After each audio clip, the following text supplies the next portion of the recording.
Bom dia, boa tarde, boa noite. Você acredita no ensino de inglês para crianças como um direito social? Eu sou a Kelly Lopez. Welcome to Wingscast, um bate-papo leve entre educadores e entusiastas da educação que conecta inovação e ensino de inglês. Falar de futuro da educação bilíngue no Brasil é falar sobre duas forças em choque.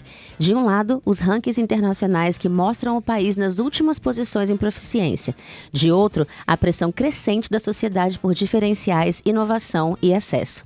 Nesse jogo, quem define o rumo são gestores, políticas públicas e escolhas feitas agora. E para imaginar esse futuro, eu recebo alguém que está exatamente nesse lugar de decisão e visão estratégica. Dani Vilela, diretora executiva da Saber Idiomas, Red Balloon, Skies e Wings. Ela acompanha as mudanças do mercado educacional, entende as demandas das famílias e sabe o que é preciso para que o inglês seja mais que um privilégio, seja realidade para todos. Bem-vinda, Dani. Obrigada, aliás, pelo convite, por estar aqui mais uma vez com vocês. Que bom receber você aqui com a gente. Vamos lá, let's get started then. Let's get started. Olhando para os dados de proficiência aqui no Brasil, por que o Brasil segue tão distante do restante da América Latina, né? O que está por trás desse atraso histórico? É um grande desafio, Kelly, o Brasil com o ensino de língua inglesa, né? Eu digo que desde que eu estava na faculdade, não vou falar o ano, mas foi década de 90. E esse é um ponto que me preocupa como educadora e me chama muito a atenção, né? O Brasil nunca conseguiu evoluir no seu ensino de inglês nos últimos 25 anos, que é o que eu acompanho, tá? Eu estou há 27 anos no mercado de educação, né, inglês, e o Brasil não evolui. E o que começa a chamar a atenção é que nesses últimos anos a gente cai no ranking internacional, né? Então, você até comentou, tem uma pesquisa que é feita por um instituto, nós caímos do ano passado por esse ano, porque eles colocaram mais países para serem avaliados. Então, você imagina que em 116 países, a gente está na posição 81. Absurdo. América Latina, a gente só está na frente do Equador, México e Haiti. Nossa. Qualquer outro país. É assustador, né? E a minha leitura rápida é porque educação e ensino de língua, ela demanda tempo. Ela não é algo simples, rápido, ainda mais uma língua que não vem da mesma, que palavra que eu posso usar? Da mesma raiz, Da mesma né? raiz, né? O inglês não vem do latim, né? O inglês ela é anglo-saxão. Então, a gente já tem uma dificuldade por essa questão, né? Então, você tem que... Se o português fosse da mesma raiz, provavelmente a gente não levaria 5, 6, 7 anos para aprender uma língua como essa. Então, é uma língua que demanda tempo e, para isso, você precisa de paciência e consistência. E, infelizmente, no Brasil, a gente não conseguiu ter essa consistência e paciência dentro da diversidade socioeconômica que a gente tem. O Brasil é muito grande, né? Eu gosto de falar que o Brasil são vários Brasis. É isso. Não dá pra gente falar que o que acontece em São Paulo é o que acontece no Brasil, ou o que acontece no Nordeste é o que acontece no Brasil. Então, como que a gente trabalha essa heterogeneidade de realidades dentro de um ensino que exige paciência, consistência e muito investimento. Muito investimento. Isso. E aí, quando a gente falando de fluência, pensando nessa posição que o Brasil está ocupando hoje, o que é de fato ser bilíngue, né? O que é ser bilíngue hoje, talvez? Como é que a gente consegue dizer, essa pessoa sou bilíngue, essa criança é bilíngue? Eu acho que a palavra... Eu acho não, né? Ser bilíngue, o significado de ser bilíngue em qualquer lugar do mundo é um ser humano que é fluente em 2 línguas, né? Ponto. Eu sou bilíngue, você é bilíngue, falamos 2 línguas fluentemente. E ser bilíngue ou alcançar o bilinguismo tem vários caminhos. E isso é um ponto que as pessoas têm que entender, né? Você não torna-se bilíngue só estudando numa escola bilíngue, ou só morando num país nativo, ou numa escola internacional. Você tem várias formas de você aprender isso. E o Brasil tem explorado muito bem todos esses caminhos, né? Eu acho que o Brasil é um dos poucos países que tem tanta diversidade de possibilidades para você virar bilíngue. O ponto é que a gente ainda não achou o melhor, não é nem o melhor, mas acho que a gente ainda não conseguiu se dedicar para isso, né? Porque você tem movimentos já desde a década de 80, 90, que começou com os cursos de idiomas, Sim. depois migraram para escolas, aí tivemos os avanços das escolas bilíngues, escolas internacionais, depois a gente foi para as aulas online. Então tá todo mundo tentando ajudar a virada dessa situação no país, mas a gente como cidadão, como comunidade, não consegue virar isso, né? A pesquisa que ela é feita hoje, a mesma de 25 anos atrás, só 1% dos brasileiros é fluente. É um absurdo que esse dado permanece, né? Esse dado permanece, 5% tem um conhecimento da língua e só 1% é fluente. Né? Eu acho que tem um desafio ainda de, por mais que você converse com as pessoas sabem da importância de falar inglês, a dedicação e a consistência para que isso aconteça, infelizmente ainda não é realidade para todos, né? E isso também demanda das nossas escolas, demanda dos institutos, demanda de profissionais envolvidos para fazer tudo isso e que a gente ainda não consegue, como educadores, como governo, como escolas privadas, chegar nisso, né? A gente tem um desafio hoje, inclusive, de profissionais, professores, tendo conhecimento linguístico mínimo para dar uma aula de inglês e levar o seu aluno para esse patamar de virar bilíngue, de se tornar bilíngue, né? É interessante, né, que a gente tinha essa ideia antigamente de que para falar uma língua, para ser bilíngue, você tinha que morar lá. Eu sou prova de que alguma. não. Eu aprendi inglês no Brasil, né? Sou fluente hoje, mas é uma coisa. Como é que a gente fica pensando? Como é que a gente vira essa chave, né? Como é que a gente passa? A gente vê esse movimento no mercado, né? De curso de idiomas, escolas bilíngues, escolas internacionais, tudo isso que está acontecendo. Como é que a gente vira essa chave? Como é que a gente faz com que a gente tenha mais pessoas se tornando bilíngue? Será que tem uma coisa que a gente possa fazer? Alguma... Acho que não tem uma... Ou várias? Não vejo uma solução. Acho que são várias soluções. O grande desafio, e eu bato, a gente precisa começar. E a gente precisa começar e ter paciência para esperar o resultado vir. Né? Não adianta a gente começar daqui 3 anos, para e volta de novo, né? A gente fica num exercício cíclico e não sai do início. Mas eu acho que conscientizar todo mundo que qualquer um pode ser bilíngue, independente da forma como você aprende uma língua. Esse é um primeiro passo. Eu também sou bilíngue, não morei fora, não estudei em escola bilíngue, não estudei em escola internacional e sou bilíngue, né? Eu estudei em curso de idiomas e sou bilíngue. Eu acho que o desafio é conscientizar a todos que o bilinguismo ele é factível, né? Ele é alcançável para qualquer um que queira, mas que vai exigir paciência e consistência, e que hoje, graças a Deus, a gente tem um leque de oportunidades para se adaptar de acordo com a realidade de cada um, tanto socioeconômica quanto de tempo mesmo e de realidade de vida, né? Então, às vezes a pessoa tem uma situação socioeconômica um pouco melhor, mas não tem tempo. Então, você tem aulas online, que aí você se adapta da melhor forma possível.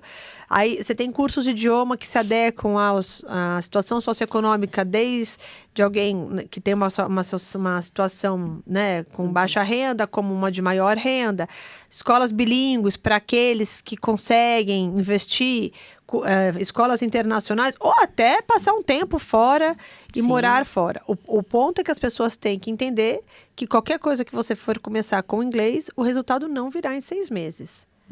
Se você quer um resultado de 6 meses, você tem que morar fora. Aí não tem o que discutir, né? Eu lembro na década de 90 que falava até do travesseiro, que você dormia, ouvia música, dormindo. Aprenda inglês dormindo. Aprenda inglês dormindo, né? Isso não existe, né? Você quer aprender em 6 meses? Então, infelizmente ou felizmente, você vai precisar se organizar financeiramente e morar fora 6 meses. E ainda não assim consigo. O resultado... E assim o resultado vai variar, né? Vai variar da pessoa para pessoa, mas... Sim. É no mínimo 3 meses fora. Exato. No mínimo 3 meses fora. Um resultado ok, 6 meses, né? Não tenho essa condição. E não é todo o Brasil que tem essa condição. É uma camada muito pequena, é muito nichado o povo que consegue ficar um período lá fora. Então, você tem cursos de idioma, você tem as escolas que estão se dedicando, você tem as aulas online. O ponto é ter paciência para que o resultado venha. As pessoas têm que ter paciência para que o resultado venha. Não é uma língua simples, não é um espanhol que é muito similar ao português, não vem do latim, então tem a sua complexidade. Inglês leva de 5 a 6 anos. Essa é a verdade. É verdade. Essa é a verdade. Ela leva de 5 a 6 anos. Acho que ainda tem um outro fator, que é o fator até de falta de exposição do idioma, né? Por mais que na nossa comunidade a gente tem, né, marcas que têm o nome ali em inglês, ainda não faz parte da nossa comunidade, o bilinguismo não está enraizado na Sim. cultura brasileira como em outras culturas, né? Você vai para o México, o inglês está enraizado na cultura, então você vê muito marketing, você vê em volta, né, o inglês, né, all around, ali em volta. No Brasil não tem isso. Você tem um pouco mais disso, talvez em grandes capitais, São Paulo, Sim. Rio, mas a hora que você vai para outros estados, não tem. Não tem. Então, essa exposição também parece bobeira, mas não é. Ela faz a diferença até no estímulo e no contato com a língua. Então, são várias frentes, né? E para mim a principal, que é investimento no profissional, no professor. Essa para mim, tanto o mercado privado quanto o mercado público, a gente já está falando aqui muito do aluno, né? Seja ele adulto ou criança, estamos falando aqui do ser humano para virar bilíngue, mas tem uma persona por trás disso que a gente ignora e que para mim é o cerne de tudo, que é o professor, é o instrutor de língua inglesa, que vai conseguir mediar esse processo de ensino e aprendizagem nessa pessoa. E hoje nós temos uma dor enorme no mercado brasileiro, né? Pessoas que não querem mais ser professores, ou os poucos que querem, a quantidade é pouca. Sim. E dentro dos que querem, que é pouco, tem uma limitância ali de conhecimento linguístico. Então, assim, até os próprios professores de inglês não têm um conhecimento linguístico necessário para ensinar uma língua. Então, você acaba limitando o desenvolvimento linguístico do seu aluno, né? Então, você não consegue avançar. Eu acredito que a gente, como educador, público ou privado, antes de olhar para o aluno, a gente precisa olhar para o professor. Eu acredito nisso piamente. O aluno é o centro, ele é. Mas sem o professor, não tem centralidade nenhuma. Não tem aluno. Exato. Não tem aluno e não tem aprendizado. E eu acredito muito que a gente, como educadores, mercado privado ou público, temos esquecido dessa persona. Essa é a minha sensação, né? Inclusive como comunidade, né? A gente não são bem remunerados, você conversa com as pessoas não querem mais ser professores. Quantos, às vezes, na nossa família, o que você quer ser? Tô querendo ser professor de história ou professor de línguas. Sempre tem um que fala, pelo amor de Deus, não faça isso, né? Vá para outro caminho. E já estamos sofrendo com isso, e se fala pouco. Já estamos sofrendo com a falta de professores e especialistas, estamos falando aqui de língua inglesa, no mercado. E não só no mercado público, geral, né, no mercado privado também já estamos sentindo isso, né? Então, existe uma necessidade de olhar para esse professor com mais cuidado, e aquele que já está com a gente, que está exercendo a profissão, a gente valorizá-lo, né? Sim. Acho que é isso. E o valorizar, assim, não estou falando nem de remunerá-lo melhor. Valorizar aqui é realmente capacitação e treinamento. A gente tem que investir mais nessa questão de capacitação e treinamento. E entender que vai ser médio prazo, porque a capacitação dele não virá em um mês. Nunca é pontual, né? Não, aprendizado não é. Não é pontual. Aprendizado não é pontual, e eu não estou ensinando ele uma técnica.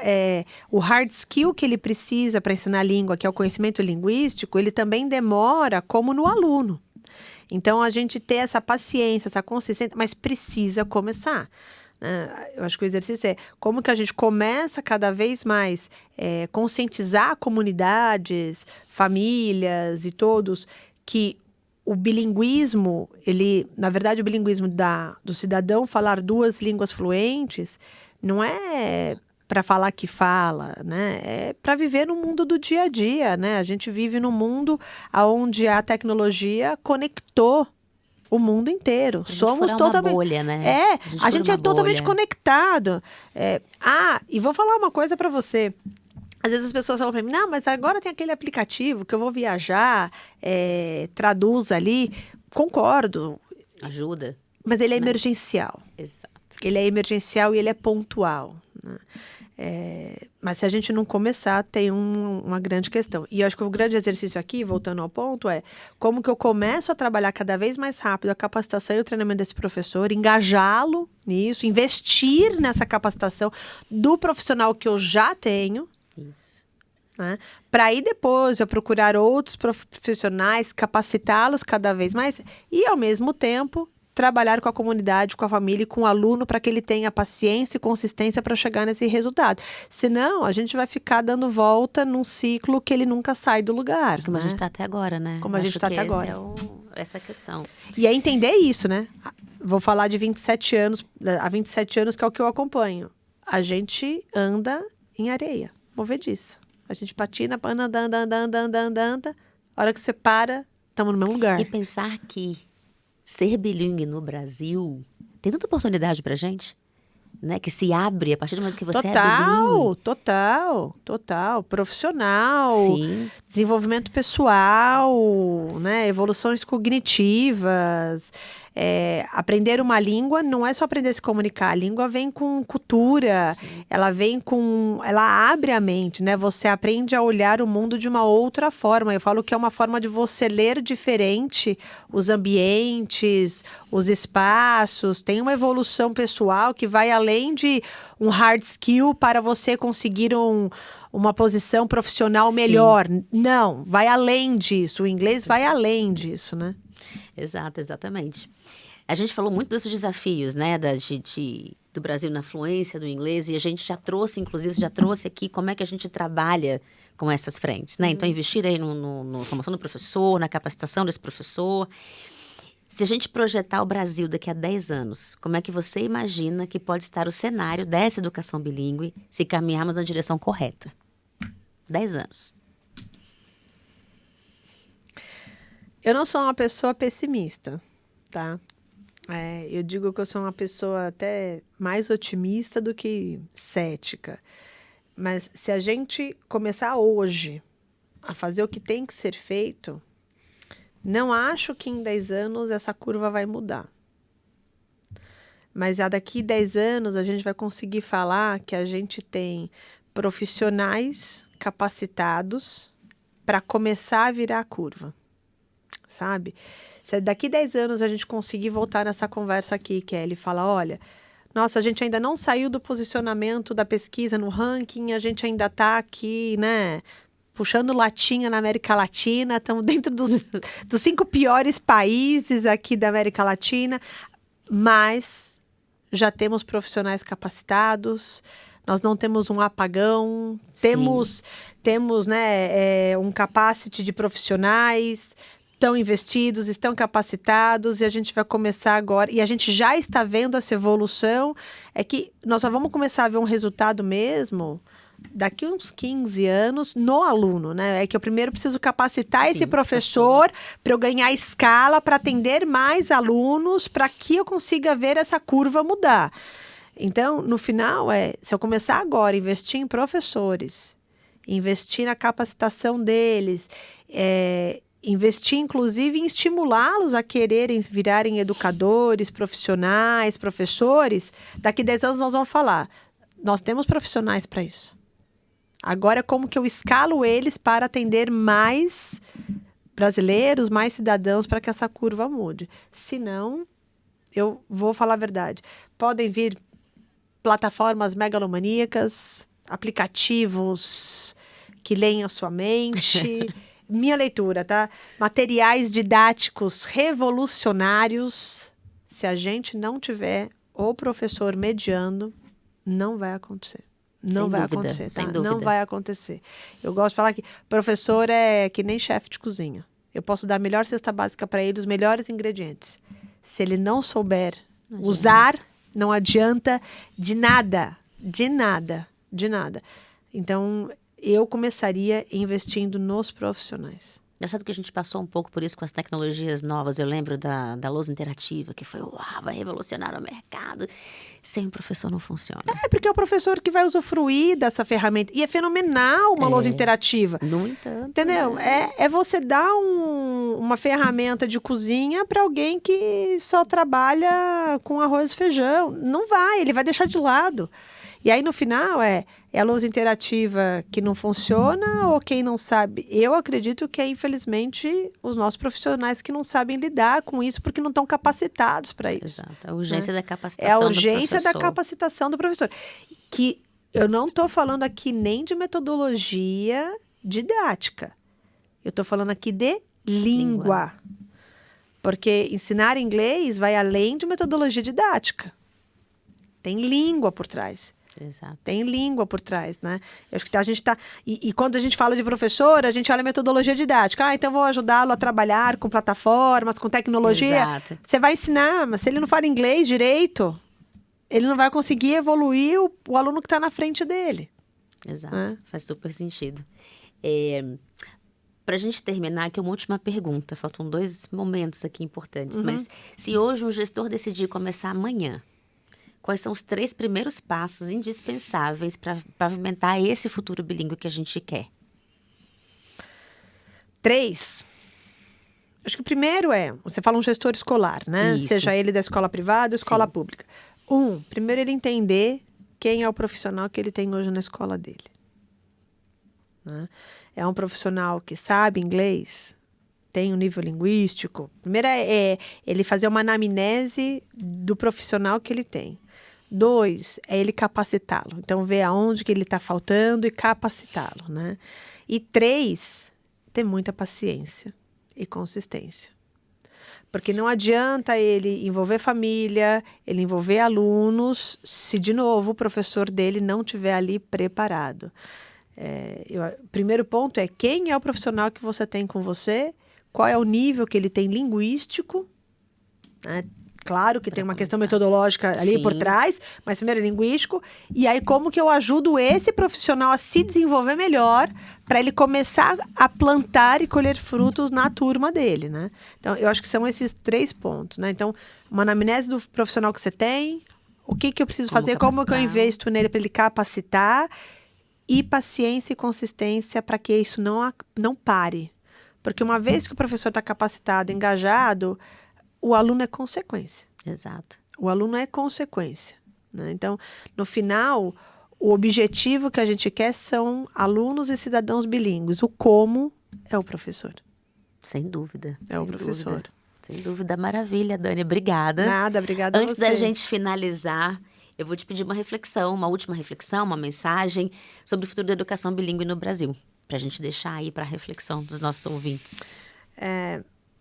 Assim, educação bilíngue no Brasil não tem como voltar atrás. A gente precisa, como educadores, tirar isso do papel.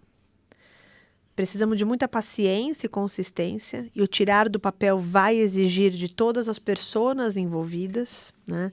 E quando eu falo pessoas envolvidas, são gestores, professores, empresas que suportam, comunidade escolar. Mas deixar bem claro, e todo mundo tem que entender, que não tem uma receita de bolo. Porque cada escola é uma, e cada escola está num momento. Então, a primeira coisa é entender em que momento que a sua comunidade está para ir desenhar um plano de ação. Não existe uma receita de bolo igual para todo mundo, né? Porque simplesmente colocar uma ferramenta ali e achar que você resolveu tapar o sal com a peneira. É realmente você querer enganar e daqui 5, 6 anos você voltar nesse assunto e falar o que eu preciso fazer de novo. Eu acho que o desafio há 27 anos, vou falar 27 anos, que é desde que eu entrei, né, que eu comecei a entrar no mercado, a gente não saiu do lugar. O que eu posso fazer de diferente? Né? E olhar a sua realidade. Acho que a gente tende a se olhar para o lado, né? Mas aquela escola está fazendo isso, mas aquela prefeitura está fazendo aquilo. Meu, legal. Mas e você? Qual que é a tua realidade? Porque às vezes o que ela está fazendo não serve para você. Porque nós somos neste momento. Então, qual que é o meu primeiro passo? Porque o seu primeiro passo pode ser diferente de outro. Tem um que os professores já são capacitados. Você só precisa engajá-lo com um bom material, com um bom suporte para andar. Tem outros que não têm nem o profissional ainda. Bem verdade. Bem verdade. Então, você tira uma foto real da sua situação, seja privada ou pública. Não olhe para o lado. E tenha muita paciência e consistência. E eu acho que esse é o grande desafio da educação do país. A gente cria planos de ações, a gente cria expectativas e quer que dê resultado em 2, 3 anos. Exato. Educação não vem em 2, 3 anos. Aliás, o aluno já fica na escola 12 anos. Se fosse rápido, ele não ficaria 12. Exato. E isso para educação básica. Depois ele ainda vai para uma formação ali profissional. Então, se leva 12 anos para eu formá-lo, estou falando que o inglês leva no mínimo metade disso. A gente precisa ter paciência. Né? A gente precisa ter paciência e entender que educação não vai vir em curto prazo. E começar, né? E começar. Começar. E eu acho que começar, a gente já começou, mas a gente não teve a paciência até hoje de esperar. Então, você passa 3, 4 anos, você fala, não deu resultado, procura uma outra solução. Aí dá 3, 4 anos, não deu resultado, procura outra solução. Aí tem que... Porque você não dá o tempo de maturar. E é entendeu? aquela coisa, Por né? isso que eu falo que da poderia... paciência e consistência. Porque você não consegue, né? A gente faz 20, você vai... Estão há anos fazendo isso, mas você não... A hora que você fala, deu 3, 4, já não deu resultado nenhum, vamos mudar. Muda. Aí você fala, não, pelo amor de Deus. E é aquela agora... síndrome, né, do aluno que nunca sai do básico. Sim, eu falo. Porque ele tá sempre... Na minha época, eu vejo muitas escolas hoje, ele começa lá com 7, 8 anos a aprender inglês, quando ele chega no ensino médio, ele ainda tá aprendendo verbo to be. Exato. Porque é exatamente isso, ele faz 3, 4 anos, ele vai rodando, ele não sai do lugar. Essa falta de paciência realmente consistência, E aí a gente né, vai pra dar falar, tempo. então, e aí vamos falar, por quê? Porque a gente não tem capacidade de aprender inglês? Não, não é.